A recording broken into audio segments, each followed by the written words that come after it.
Before you watch this incredible story, hit that like button and subscribe to our channel right now. What you're about to see is going to restore your faith in humanity. Trust me, you won't want to miss a single moment of this. It was a Tuesday morning at Riverside Shopping Center, one of the nicest grocery stores in the affluent suburbs of Portland, Oregon. The store was busy with people doing their weekly shopping. That's when James Richardson, a successful businessman and real estate investor worth over $50 million, was walking through the dairy section. James wasn't supposed to be shopping himself. He usually had an assistant who handled all the mundane details of daily life. But today, he wanted to pick up some groceries for a dinner party he was throwing for business associates. So he found himself in the cereal aisle, looking for organic granola. That's when he heard a voice that stopped him cold. It was a little girl, maybe 7 or 8 years old, crying and pleading with her mother. "Mommy, I don't want to give it back. I'm so thirsty. I need milk for my breakfast." James looked around the corner and saw them, a mother and daughter at the customer service desk. The mother looked exhausted, worn down by life. She was wearing clothes that had been washed so many times they'd faded to almost nothing. Her shoes had holes in the soles. Her hair was pulled back in a messy bun, and she had dark circles under her eyes that suggested she hadn't slept well in a long time. The little girl was holding a gallon of milk, and the mother was handing it to the cashier. "I'm sorry," the mother said quietly. "I made a mistake. I thought we had enough money for this, but I miscalculated. We can't afford it right now. I need to return it." James watched as the cashier processed the return. The milk cost $4.99. To James, that was absolutely nothing. He spent more than that on coffee every morning without thinking about it. But to this mother, this $4.99 apparently meant something. It meant the difference between eating and not eating. It meant choosing which essential items her family needed most. The little girl was crying silently, disappointed and confused about why she couldn't have the milk. What James did in the next 30 seconds would change this family's life forever. And it would also remind everyone in that store about the power of compassion and kindness. James Richardson had built his fortune through hard work and smart investments. He'd grown up in a working-class family himself. His father had been a factory worker, and his mother had cleaned houses for a living. They'd loved James deeply, but they'd never had much money. James had learned early on that if he wanted something, he had to work for it. He'd put himself through community college, working 3 jobs at the same time. He'd studied business and real estate. He'd started small, buying and renovating rundown properties and selling them for profit. Slowly, carefully, he'd built his wealth. By the time he was 40, he was a millionaire. By the time he was 50, he was worth over $50 million. Now, at 58 years old, James had more money than he could possibly spend in his lifetime. He had a beautiful house overlooking the Columbia River. He had a collection of luxury cars. He had investment properties all over Oregon and Washington. He traveled to exotic countries. He attended charity galas where wealthy people mingled and talked about business and money. But if James was honest with himself, he was unhappy. He'd spent so many years chasing money and success that he'd forgotten what it felt like to actually connect with people. His ex-wife had left him 10 years ago, saying that he'd chosen his career over their marriage. They had no children together. His relationships with other people were superficial and transactional. People wanted to be around him because of his money, not because of who he was. Just 6 months ago, at his 58th birthday party, James had looked around at all the people celebrating with him and realized that he couldn't name a single true friend in the room. Everyone was there for the business connections, for the social status, for the networking opportunities. Nobody was there because they genuinely cared about James Richardson as a person. He decided something that day. He decided that he wanted to change his life. He wanted to use his money for something meaningful. He wanted to make a real difference in people's lives. But he hadn't actually done much about that decision yet. He'd been thinking about it, planning it, but not actually taking action. And then he saw the mother and daughter at the customer service desk. Something about that moment triggered something deep inside James.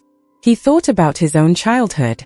He thought about times when his parents had been stressed about money, He thought about the day his mother had cried because she couldn't afford to fix the car, and she was worried about how they'd get to work. He thought about how his father had worked himself to exhaustion just to keep food on the table. This mother and daughter were experiencing what his parents had experienced. They were struggling. They were doing everything right. The mother wasn't asking for handouts. She was responsibly returning something she couldn't afford, but it still wasn't enough. Life was still hard. They were still suffering. James realized in that moment that this was his opportunity. This was his chance to actually do something meaningful with his money. This was his chance to help someone in a real way. He didn't hesitate. James approached the customer service desk slowly. The mother and daughter didn't notice him at first. The little girl was staring at the milk as it was being scanned back into the inventory system. The mother's eyes were fixed on the counter, avoiding eye contact with anyone around her. "Excuse me," James said quietly. The mother looked up, startled. She probably assumed he was there to complain about something. Customers often complained at customer service desks. But his expression was kind, not angry. "Hi," James said, introducing himself. "My name is James Richardson. I couldn't help but overhear what happened, and I wanted to ask you something." The mother looked confused and suspicious. People didn't usually approach strangers in grocery stores to have conversations. Yes? Can I help you with something?" "You're returning the milk because you can't afford it right now, correct?" James asked gently. The mother's face flushed with embarrassment. She clearly didn't feel comfortable having this private moment discussed with a stranger. "Yes, that's right," she said quietly. "Times are just tight right now."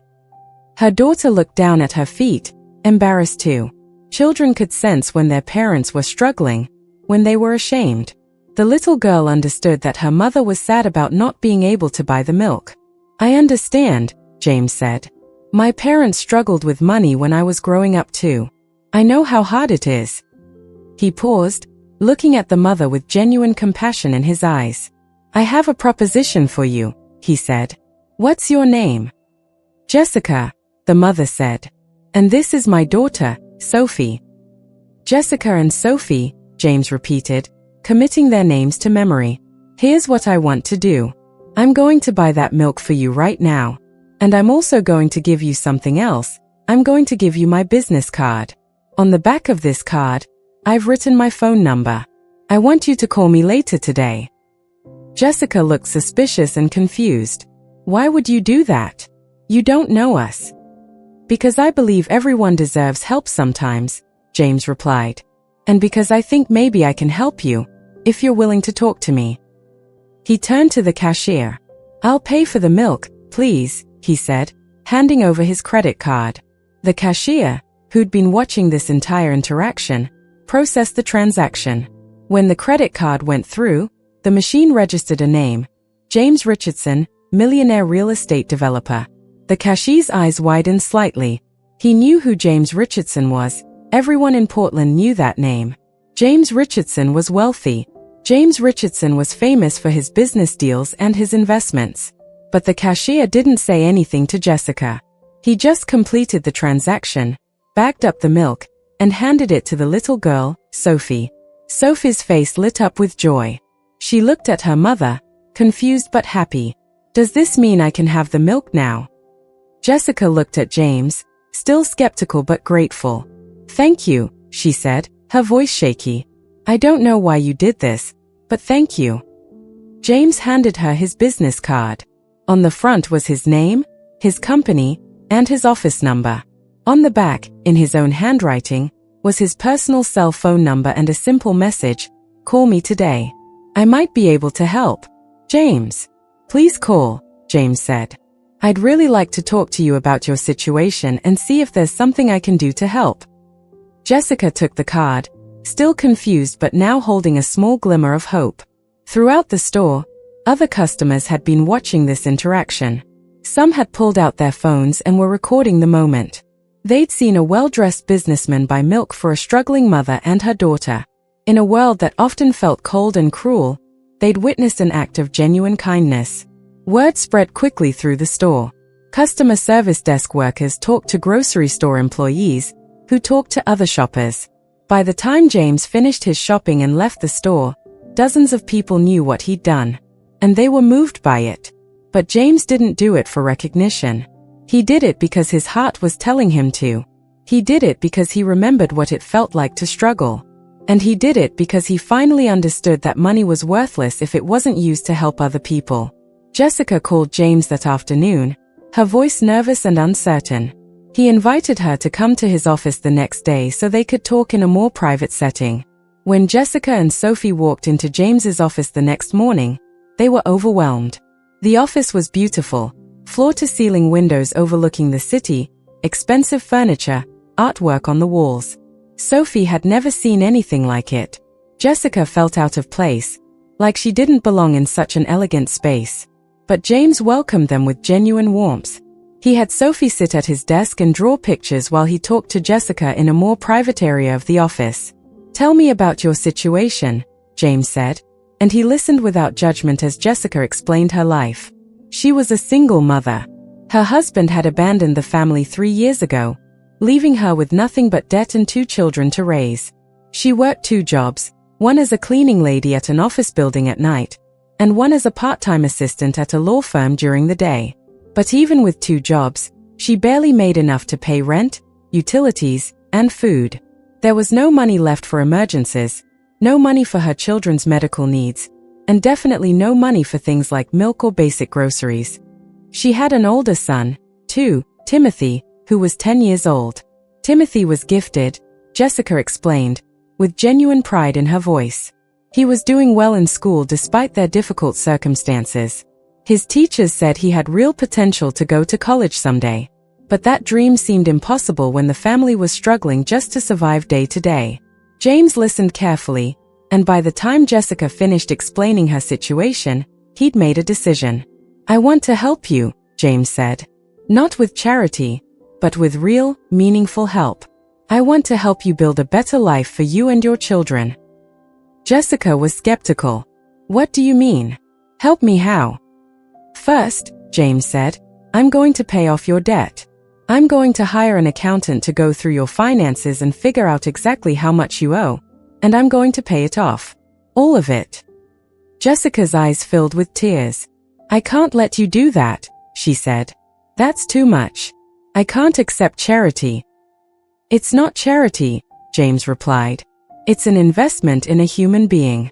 And I believe you're going to do something great with that investment." He continued explaining his plan. He was going to help her find a better job, something that paid more and had stable hours. He was going to help her find a better apartment in a safer neighborhood with better schools for her kids. He was going to set up a college fund for both Timothy and Sophie so they could go to college without going into debt. And he was going to be available as a mentor and a guide as she rebuilt her life. "But there's one condition," James said. "What's that?" Jessica asked. "Once you've rebuilt your life, once you're stable and secure, I want you to do the same thing for someone else. I want you to help another struggling family the way I'm helping you. It doesn't have to be the same amount of money. Maybe it's just buying someone's groceries, or helping them find a job, or being a mentor to their child. But I want you to pass it forward." Jessica cried.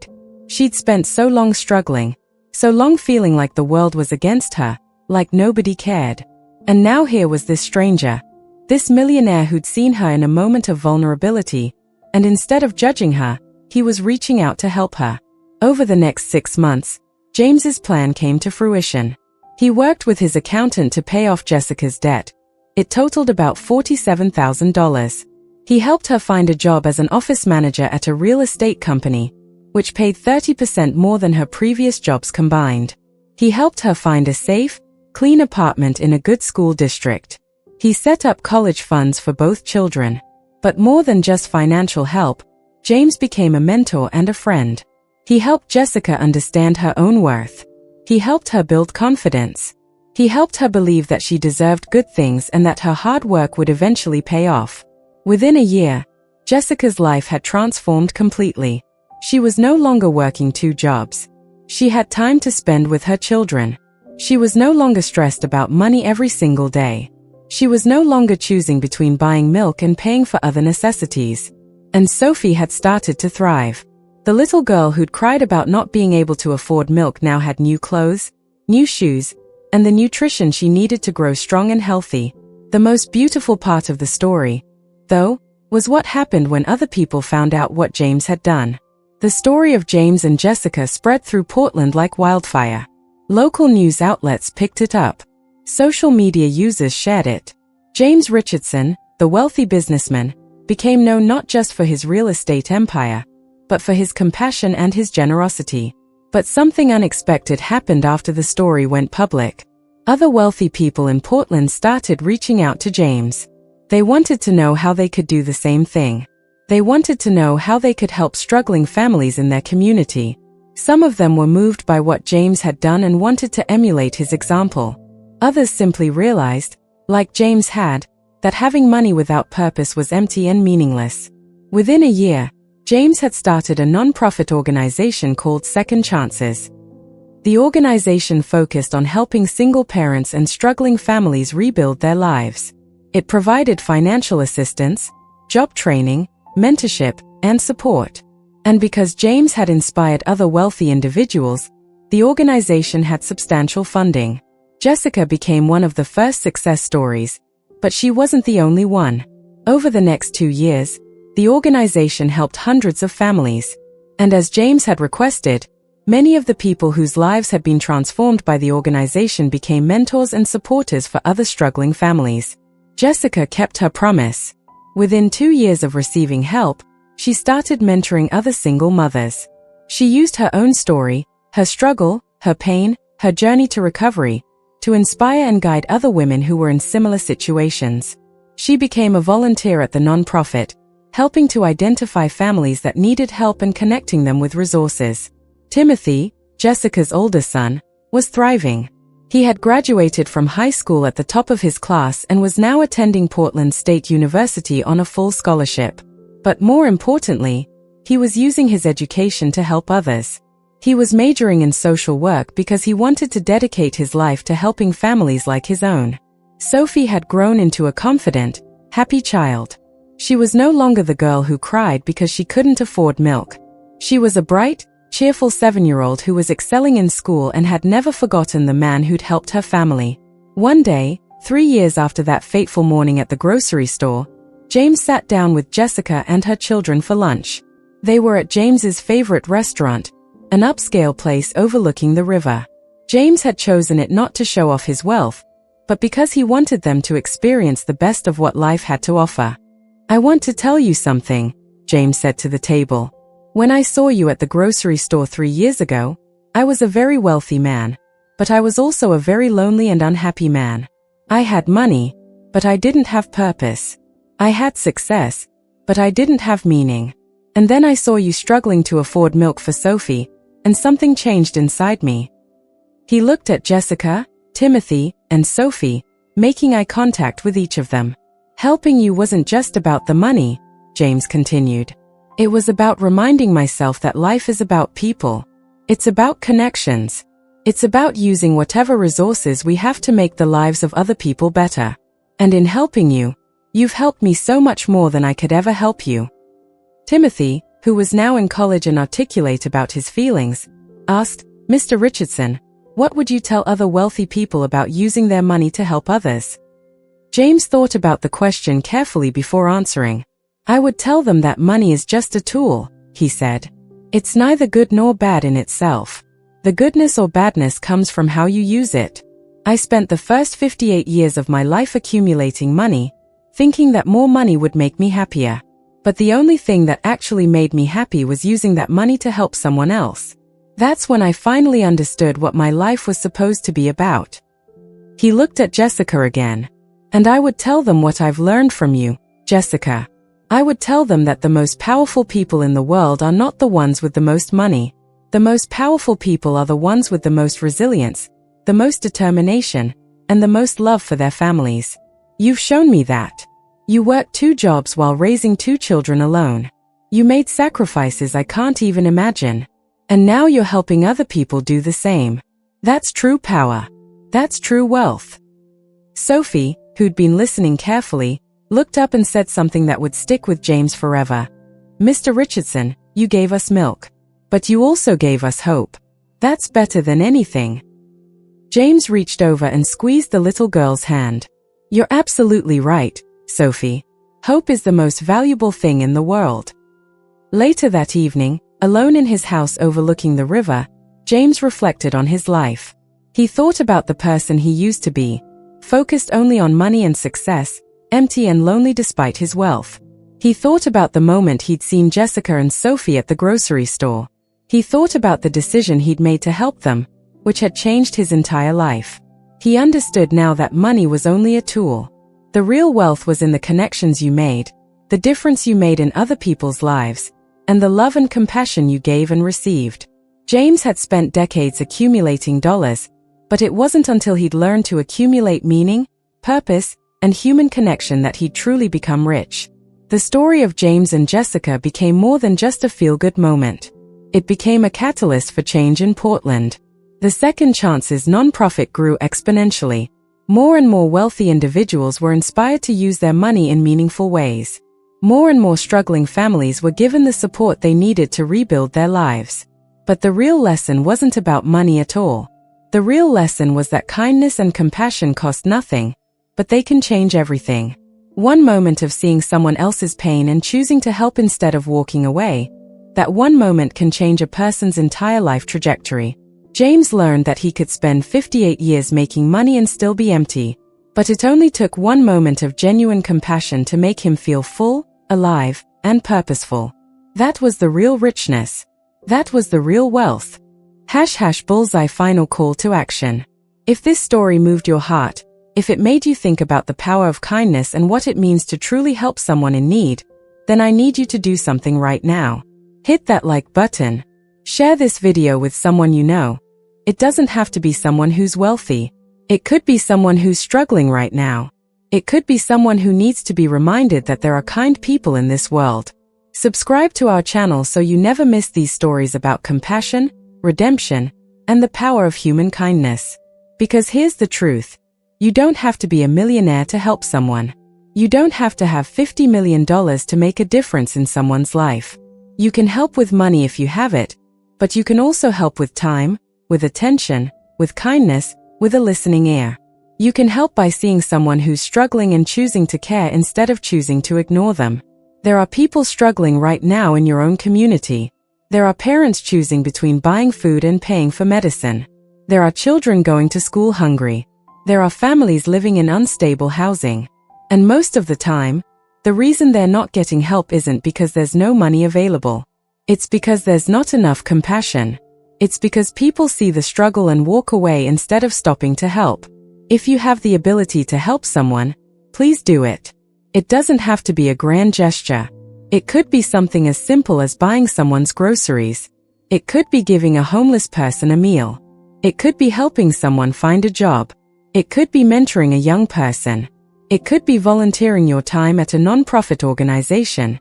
It could be simply listening to someone who's struggling and making them feel less alone. Leave a comment below and tell us, have you ever witnessed an act of kindness that moved you? Have you ever been helped by someone when you were struggling? Have you ever helped someone in need and felt the profound joy that comes from making a difference? Share your story in the comments.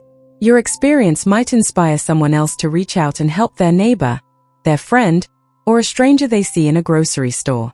Also, if you're struggling right now, if you're like Jessica, trying to do everything right but still barely making it, please know that help is available. Reach out to local nonprofits, to community organizations, to churches, to government assistance programs. You don't have to do this alone. There are people who want to help, even if you haven't found them yet. Don't forget to subscribe and hit that notification bell. We release new stories every single week about real people who found compassion, who gave compassion, and whose lives were changed by it. We'll see you in the next video. Stay kind, stay compassionate, and remember, you have the power to change someone's life today. Thank you so much for watching.